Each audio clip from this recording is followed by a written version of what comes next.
Hello folks, welcome to this session on the book Unfiltered, the CEO and the Coach. The book that has just been released, so please go out and buy it at your nearest bookstores, and you can order it online on Amazon and Flipkart. In this session, I have the authors Saurabh Mukherjea, founder and CIO at Marcellus, and Ana Lueneburger, executive leadership coach. Saurabh, Ana, welcome to this session. Thank you. Saurabh, I'll start with you. I know that you've seen a major transformation as a leader, Right. And in Unfiltered, Ana also writes about how your core values have changed. So let's start from there. From your own experience, tell us about leadership and values, how they are linked.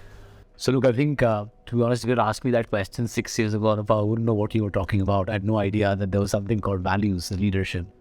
Till 6 years ago, my thinking was the leader's job is to basically flog performance out of a team, generate as much profit as possible.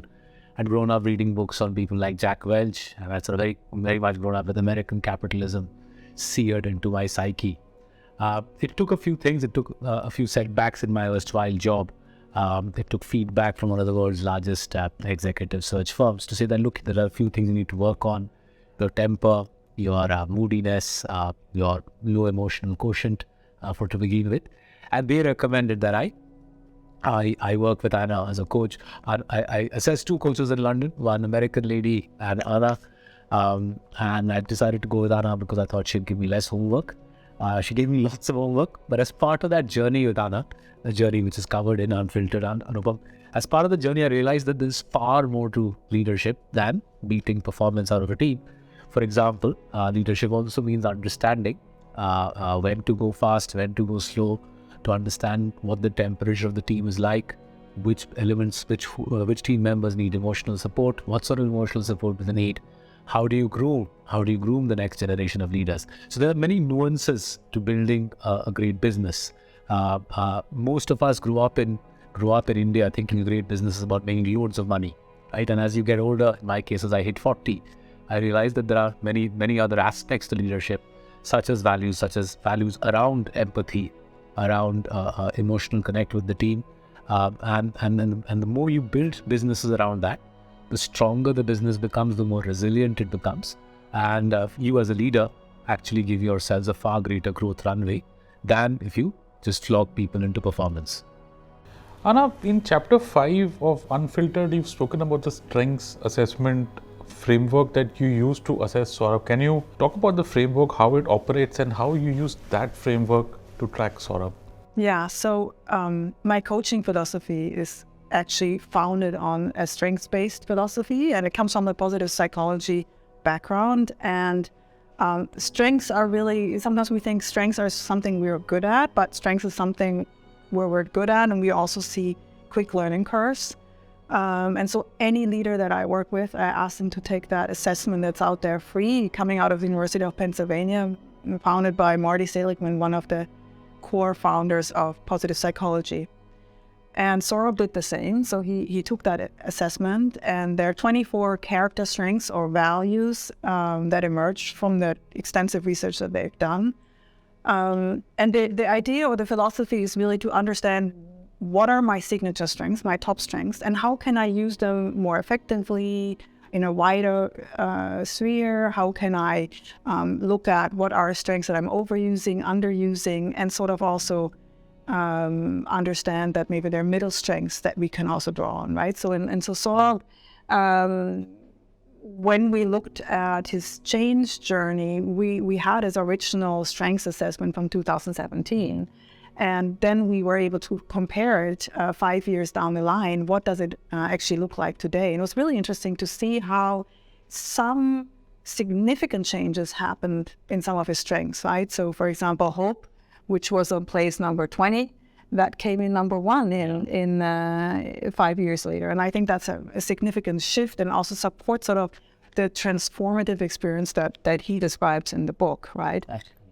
And then also curiosity, remember, that's one of your signature strengths, right? Being curious. Interestingly, this happened over 5 years. At any point in time, if you'd asked me, are you becoming more hopeful? I would have said, no, not really. But that's the magic of coaching, right? If you learn from a coach gradually, you start absorbing new values, new behaviors, and then they gradually become second nature. Saurabh, in chapter 3 of Unfiltered, you've written about how you resisted the idea of working with a coach. Yeah.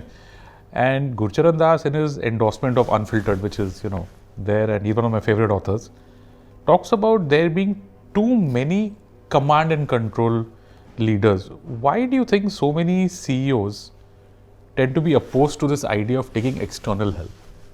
I think there's 3 different dimensions to it. The first is most people, CEOs included, hate to admit that they've been doing something less than perfect. A CEO, by definition, most of them see themselves as epitomes of perfection, and to be told that you need a coach means, hey, there's something wrong with me. Second is, even if you admit there's something wrong with you, there's a lot of hard work involved in getting it right. Typically, CEOs, as it is, have plenty on their plate to work on behavioral changes, to work on new skills. Is tough, right? It's an extra load on your schedule. And the third, I think, is just the discomfort of leaving the familiar behind, right? Whenever you leave what you were accustomed to, what the accustomed drill is, and there's a certain cycle through which all of us get accustomed to running businesses, budgeting, performance management, and so on. When you leave the old behind, you don't know what the new will bring, what are the risks involved, what are the pitfalls involved, and therefore it's a bit like jumping into the void. So it does take a bit of courage. I remember that first 6 months of that, it was a lot of work, right? It was every fortnight we would spend 3 hours. There would be homework assignments, plenty of reading. There'd be practical tasks I would have to go off to do. So it took to a degree of nudging from my erstwhile employer. I'm very glad they did that. Took a degree of nudging from them and a bit of nudging from Ana and help from Ana to pull it off. But I'm glad I went through that journey. Right. And Ana, in chapter 2 of Unfiltered, you talk about how quickly you clocked, you saw that Saurabh was somewhat reticent about the idea of executive coaching. So how did you go past this initial obstacle and build a relationship with him? It must have been tough, I'm sure. Yeah, it was, it was clear that there was some hesitation, right, when we first met over Zoom. It wasn't clear to me, but it was clear. I thought I was hiding it really well. Yeah. And so it's not unusual, as Saurabh said, right, that there is a certain hesitation to go into this, what we call the black box of coaching, right? Because it's a confidential conversation. Yes, there are some bits and pieces that are known to the world about coaching, but nobody really understands what it feels like. And in fact, essentially, that was why we wrote the book, because we wanted to bring people into the room and say, this is, if you want to, test drive coaching, here's an opportunity for you to do so, right? And motivation is so critical for the success of coaching. Of course, the coach needs to be qualified and there needs to be chemistry between the two, but the motivation of the client is important. I think coaching, the industry is changing and the perception is changing. So rather than looking at it from we're fixing someone, it's really we're taking top talent and we're investing in the top talent.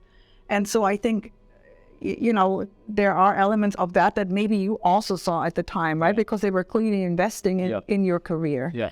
And then when we had this conversation, I could also sense that, of course, curiosity, as I mentioned earlier, is one of his core traits. And if someone's very curious, that's super helpful for the coaching journey, because the curiosity not just goes outwards, but also inwards and understanding more about ourselves. So that's essentially, I think, that with a mix of us having actually good connection gave me confidence that this would be a very interesting and good engagement. Interesting, the construct of coaching in sports increasingly is now well accepted in corporate life. And I think Unfiltered is part of that journey, helping leaders and CEOs all across the world understand that if top tennis players and top cricketers can successfully get coached and become better at their trade, well, why can't we? Yep. Ana, tell us about the coaching process and how trust is central to this relationship between coach and client. Yeah, so I think you said the critical word, relationship, right? When we look at coaching processes and what's known out there, we look often at what's the structure, how often do you meet, what are the tools that you're using, what are the resources, what are the assessments that go into it, right? But in the end, what makes coaching really successful, it hinges on the strength of the relationship that coach and client are able to build. It's really as simple as that and as complex as that, right? And trust obviously is a key ingredient to building a strong relationship. So that is something that we always work on, and we really as coaches, or I can maybe just speak about myself, I as a coach, really look at how can I create a safe, non-judgmental environment where the client feels safe to bring their thoughts, their emotions, their experiences to the table. So we really can unpack it, and he or she can then experiment with different behaviors in that safe space, right? And coaching is confidential, so that adds also to the trust element. When the coach and the client maintain that confidentiality, or particularly the coach, then that also creates more trust in the relationship. Wonderful. Saurabh, in chapter 3, you've spoken at length about how Ana gained your trust. Yeah. You've worked in the investment management industry, I don't know for how many years, for a really long time. 2 questions. One, how important is trust in the investment management business? And your learnings from how Ana created this trust in you. So let me take the first one, very interesting question. So Saurabh, I think people understand that in investment management, trust. The client is trusting the fund manager to look after his money, her money. But I think as we wrote Unfiltered, I realized there's a different dimension as well. Fundamentally, what is the client trusting the fund manager for? The client is trusting the fund manager that under extreme duress, the fund manager will keep his or her calm, will hold the team together, help the team stay calm, right? And the more I work with Ana, the more I realize this ability to stay calm under extreme pressure, right? So for example, the sort of pressure Marcellus had to deal with through COVID. This office wasn't open yet. Clients wanted to be signed up. We went to the local police station. They simply wouldn't allow us to open the office. So there are all manner of practical issues that we faced. I realized that without coaching, you really cannot deal with these sorts of extreme pressures. Right? So in the context of our profession, trust is central, but you can't really run this sort of high pressure business in chronic high stress environments without a coach guiding you and training you for that. In terms of how did she gain my trust, as I explained in chapter 3, I was super suspicious. I thought there was a Machiavellian corporate imperative to jam my career progression. I think 3 things helped. Firstly, Ana reads a lot. By nature, I'm a bit of a geek. I really connect very quickly with people who read books, also write books. Both of you are now published authors. The second was she took the effort to fly down from London to see me in my workplace. Her husband, Christoph, my wife, Sarvani, we all went out for a lovely dinner. And that does break down barriers, right? When you meet as a couple rather than as a client and a coach, it breaks down barriers. And the third was, I think what really was a clincher. There was a juncture in our coaching relationship where she could have told me something which would have earned her far more fees than what she eventually earned from my erstwhile employer. She did not give me that advice, which would have commercially benefited her. And that was a real eye-opener for me. I think that's when the boundaries sort of melted. Okay, Saurabh, chapter 4, it's called Hard-Won Lessons. So it's the tough stuff really, right? Toughest decisions you've had to made as a leader, and how coaching helped you there. So I think if you ask me, even when I read that chapter, that Hard-Won Lessons chapter, even I start sweating a little bit because I've packed in so much emotion and intensity in that chapter. So there's several junctures in the last 6 years where my colleagues and I have been pushed to the wall. So most vividly, I recall June 2020.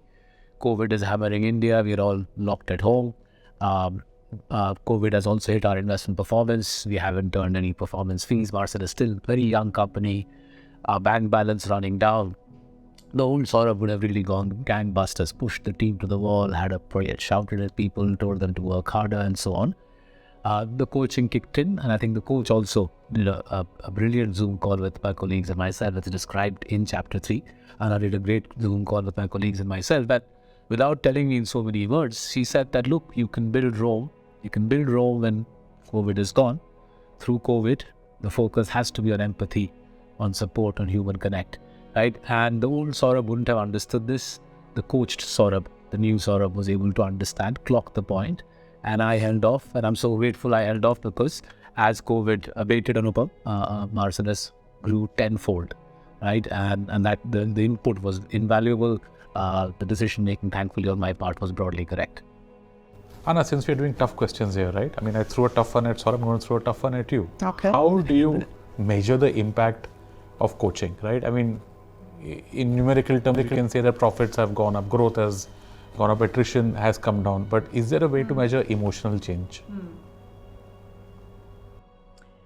It's not surprising that you asked that question, right? Because most of my clients are organizational clients, and ultimately they hire coaches to see results. And so measuring behavior or emotional change, as you said, is quite difficult. So we have obviously a way to measure it, that we gauge the perception, right? That we gauge the perception. Does the individual who has been coached feel like that there's a change, and what kind of change they're noticing?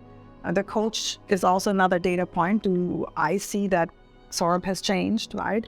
The third one is obviously the system. So the people around us. Do, for example, the teams of the leaders see the change? Does the organization at large see the change, right? So that's the perception, but it's a soft perception.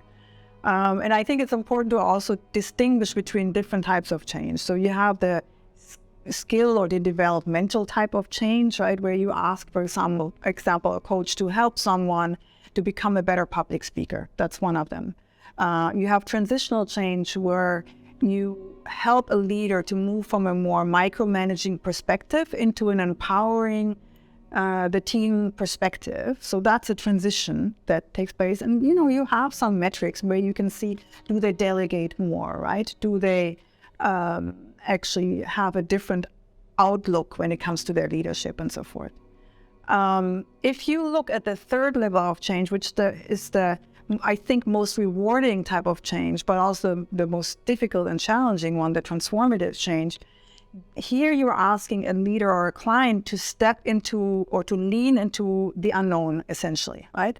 And to really take a deep look at themselves, their belief systems, their story, and how that shapes who they are today. And to move from that space into a space of making choices, so moving away from autopilot and how we've operated in this life, in this career, in this profession so far, into a moment of choice, really, and what you also experience, where you say, what kind of leader, what kind of person do I want to be, right? So that's a transformative change. And if you want to measure that, you usually have to look at a longer time span, right? If you look at our book, it spans 5 years, and we didn't continuously work together. We had times when we just briefly touched base, but that is a change that takes time, because it's really someone coming into their own, someone really being more of themselves and having that sense of authenticity that we also often hope for in an inspiring leader. Saurabh, if you compare your notions of leadership before coaching and after coaching, how did they change? What was it before, and how does it stand now? So let's explain this using a real event. So around 20, perhaps 22 years ago, I was reading a book called Straight from the Gut by Jack Welch. Right? It was about how his glorious years and GE, and how wonderful his leadership was. So I remember, even as far back then, right, 22, 23 years ago, my wife Sarvani, she read the book for a few minutes, and she turned to me and said, "What on earth are you reading? This is just toxic." Right? Now, I was stupid then. I simply didn't have the brains to realize that mode of leading people, which is very aggressive, focused around bottom line, money, cash flows, I didn't realize that you cannot really do that. I don't think you can sustain that in America. You certainly cannot sustain that in a ultra demanding country like India. Right? So that traditional norm of leadership, right? Actually, if you think about it, it's not really leadership. It's about cash generation. Leadership in the literal sense of the word, about leading men and women, has to have a heavy emotional dimension, and that, I think, gets lost for most of us. You're a CA, I am a CFA charter holder.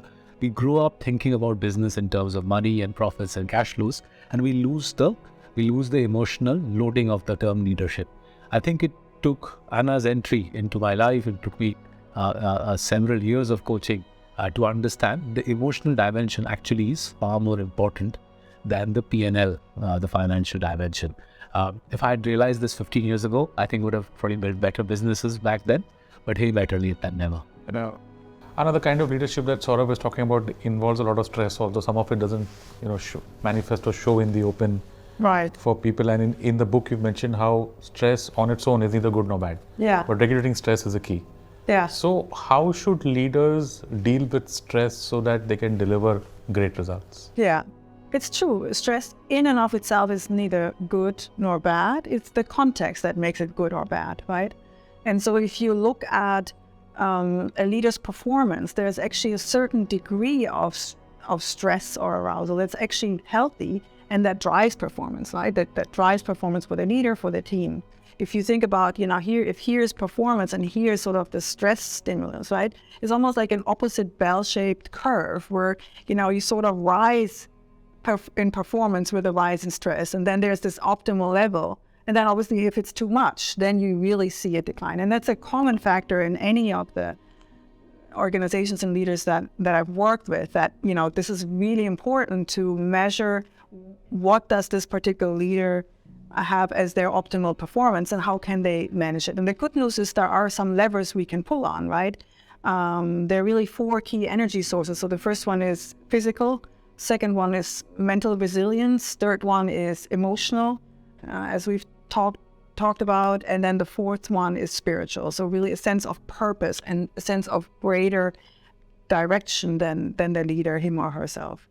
And so really sharing that knowledge, but then also working with an individual leader and find that bespoke approach to their stress management is really key and part of the coaching. And I think put my hand up here and say this is still work in progress for me. I think this is an area where Ana still trying to help me. As you know, Anupam, I'm very proud to try to do too many things, too many books, too many businesses, too many adventures to go on. It's still an area I'm working on. So last chapter of the book, we dwell upon this. I dwell upon it using something called Zimbardo's time paradox and how I struggle to keep that optimal level of stress going into my life. But perhaps that could be a subject for another Unfiltered part 2 series out. And that is a wrap.